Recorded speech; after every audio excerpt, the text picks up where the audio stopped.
മാത്രമല്ല എത്രയോ സംഭവങ്ങളില്ലേ പ്രിയപ്പെട്ടവരെ, എത്രയോ സംഭവങ്ങളില്ലേ. മഹാനായ നബി സല്ലല്ലാഹു അലൈഹി വസല്ലമിന്റെ കൂടെ സിദ്ദീഖ് റളിയല്ലാഹു തആല അൻഹു അതാ അവിടെ ഹിജ്റക്ക് പോകുന്ന വേളയിൽ ആ ഗുഹയിൽ പോയി, സൗർ ഗുഹയിൽ പോയി ഒളിച്ചിരുന്ന നേരത്ത് ആ സംഭവത്തെ പറ്റി ഇന്ന് സമൂഹത്തിലൊക്കെ ഒരു പാട്ടുപാടി നടക്കാറില്ലേ? എത്രയോ കഥകൾ ആളുകൾക്കിടയിൽ നിലവിലില്ലേ? അതാ നബി സല്ലല്ലാഹു അലൈഹി വസല്ലമും സിദ്ദീഖുൽ അക്ബർ റളിയല്ലാഹു അൻഹുവും ഗുഹയിലേക്ക് കയറിയിട്ട് നബി സല്ലല്ലാഹു അലൈഹി വസല്ലം അതാ സിദ്ദീഖ് റളിയല്ലാഹു അൻഹുവിന്റെ മടിത്തട്ടിൽ കിടന്നുറങ്ങുന്നു. മുത്ത് റസൂലുള്ളാഹ് സുഖമായുറങ്ങുന്നു. മുഖം കണ്ട് സിദ്ദീഖ് സന്തുഷ്ടനാകുന്നു. മൂർഖൻ പാമ്പൊന്നൂടൻ കാലിൽ കടിക്കുന്നു.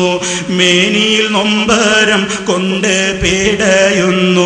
നബിയെ ഉണർത്തിയില്ല, സിദ്ദീഖിന്റെ വേദന മാറുന്നില്ല. സിദ്ദീഖ് റളിയല്ലാഹു തആല അൻഹുവിനെ മൂർഖൻ പാമ്പ് കൊത്തിയെന്നാ പറയുന്നത്. സംഭവം എന്തോ ആകട്ടെ പ്രിയപ്പെട്ടവരെ, എന്ന് സമൂഹത്തിൽ നാട്ടിൽ പ്രചരിച്ചിട്ടുള്ള കാര്യമല്ലേ. ഇനി അതിനെപ്പറ്റി നിങ്ങൾ കേട്ടോളൂ. പൊട്ടിയൊഴുകിയ കണ്ണീരിൻ തുള്ളികൾ പെട്ടെന്ന് മുത്തി റസൂലിന്റെ വട്ടമുഖത്തൽപ്പം തട്ടിയ നേരത്ത് ഞെട്ടിയുണർന്നൊന്ന് നോക്കിയേ. എന്താ സിദ്ദീഖോരെ നിങ്ങൾ കരയുന്നു, എന്ത് പിണഞ്ഞെന്ന് ചൊല്ലുവിൻ പെട്ടെന്ന്. എന്റെ മനതാരിൽ വേദന തിങ്ങുന്നു. എല്ലാം പറഞ്ഞ അബൂബക്കർ നബിയോട് ഉമിനീർ പുരട്ടി നബി. സിദ്ദീഖിന്റെ ഉഗ്രവിഷമിറങ്ങി. സമൂഹത്തിൽ നടപ്പിൽ ആളുകളെ ഇങ്ങനെ ചൊല്ലിക്കൊണ്ടിരിക്കുന്ന ഒരു പാട്ടല്ലേ. എന്താണ് അതിൽ പറയുന്നത്? മൂർഖൻ പാമ്പ് കാലിൽ കടിച്ച നേരത്ത് അതാ സിദ്ദീഖ് റളിയല്ലാഹു തആല അൻഹു മേനിയിൽ നൊമ്പരം കൊണ്ട് പടയുകയാണ്.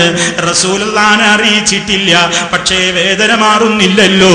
വേദന കടിച്ചമർത്തിക്കൊണ്ടതാ സിദ്ദീഖ് റളിയല്ലാഹു അൻഹുവിന്റെ കണ്ണിൽ നിന്ന് കണ്ണുനീര് തുള്ളികൾ പെട്ടെന്ന് മുത്ത് റസൂലിന്റെ വട്ടമുഖത്തൽപ്പം തട്ടിയ നേരത്ത് ഞെട്ടിയുണർന്നൊന്ന് നോക്കിയേ. അപ്പോഴാ ഹബീബ് അറിയുന്നത് എന്ത്? കണ്ണുനീരിറ്റി വീണപ്പോഴാണ് നബി തങ്ങൾ അറിഞ്ഞിട്ട്. അപ്പോഴാണ് സിദ്ദീഖ് റളിയല്ലാഹു തആല അൻഹു കരയുന്നത് കാണുന്നത്. അപ്പൊ മനസ്സറിഞ്ഞോ എന്തിനാ എന്റെ സിദ്ദീഖ് കരയുന്നത്? ഇല്ല, അറിഞ്ഞില്ല.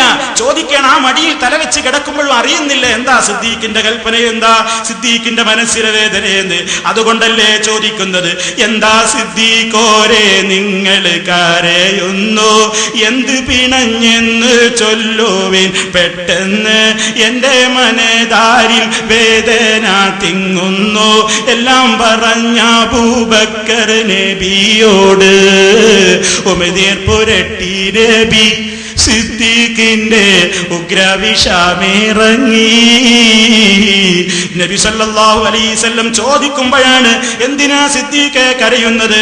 അപ്പോഴാണ് എല്ലാം തുറന്നു പറയുമ്പോഴാണ് അതാ അവിടുത്തെ ഉപരീര് പുരട്ടിയപ്പോ ആ വിഷമിറങ്ങിപ്പോയി. ഈ സംഭവം ഇന്നാളുകൾ പാടി നടക്കുന്ന ഒരു പാട്ടല്ലേ. എത്ര മാപ്പിള പാട്ടുകൾ ആളുകൾ പാടുന്നുണ്ട്. പക്ഷേ ഇതിലും അടങ്ങിയ കാര്യം ചിന്തിച്ചുവോ? സിദ്ദീഖുൽ അക്ബർ റളിയല്ലാഹു അൻഹുവിന്റെ മടിയിൽ കിടക്കുന്ന നബി സല്ലല്ലാഹു അലൈഹി വസല്ലമും ആ സംഭവം അറിഞ്ഞില്ല എന്നല്ലേ അതിലും പറയുന്നത്. ആ സംഭവത്തിന്റെ നിജസ്ഥിതിയിലേക്ക് ഞാൻ പ്രവേശിക്കുന്നില്ല. നമ്മൾ മനസ്സിലാക്കണം, നബി സല്ലല്ലാഹു അലൈഹി വസല്ലമിന്റെ ജീവിതത്തിൽ അങ്ങനെ ഒന്നുണ്ടായിട്ടുണ്ടെങ്കിൽ, അത് അംഗീകരിക്കുന്നുണ്ടെങ്കിൽ തന്നെ അതിലും ഈ പാഠമില്ലേ എന്നീ അവസരത്തിൽ ഓർമ്മപ്പെടും.